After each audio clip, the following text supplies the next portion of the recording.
Have you changed any research processes based on the advancement to broadband? It's interesting. I'll talk about transformation in our research not related to broadband at all, more related to what's happening with the consumer and the availability of different tools. And I think there is a big transformation going on in research, and actually spend quite a bit of time talking about that at other functions like the ARF or at the MPA functions. I think listening is a key to understanding motivations and getting insights from people. And the idea of survey research, the way it has been, I think is transforming in a huge way. We've, in the past 3 years, at Meredith, have been fortunate enough, and Jack Griffin, who's the president, allows us to be more innovative and kind of encourages us to kind of push the barriers a little bit and try new things, and is willing to support that because he feels really strongly about research. We've invested in a company called Communispace that is a 24/7 online community that we can tap into for listening constantly. So we do a lot of work. At the beginning it was an experiment, and now it's sort of the way we do business around here.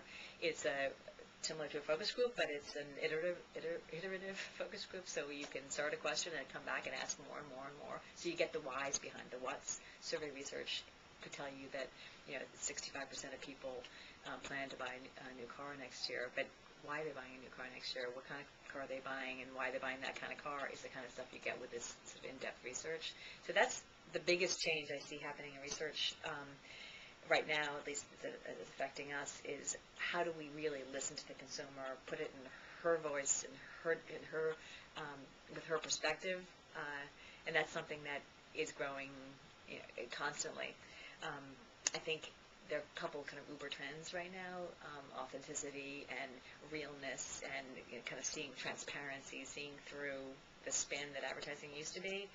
Consumers aren't putting up with that anymore, so the idea is be genuine, be real, and listening to actual women talk about their feelings about the banking crisis or about swine flu, whatever it happens to be. You get a better sense of how to talk to them.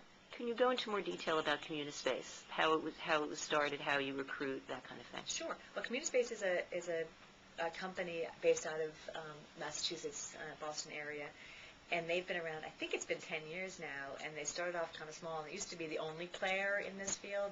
Since then, they've had a lot of competitors, some that have started and failed, and others that are getting up to speed more. But what Communispace does is they set up private communities. So essentially, you recruit whoever you want to recruit. Communispace could recruit. For us at Meredith, we're looking at a group of 300 women who are current or potential prospects for Meredith properties. So they're women that range between 25 and 64, have a passion for home, family, and personal development. So we screen them for that. And if you could think about them as they're in this conference room right here, and they're available anytime you want to ask a question, that's kind of how I see them. So we ask them questions about content or product development. We run by disaster checks on proposals. We get insights on how they feel about companies. I've actually wrote a paper with Communispace that kind of goes into more detail about what we've done with them, with some good examples. But it's been a great resource for us because we're actually listening to the voice of the woman.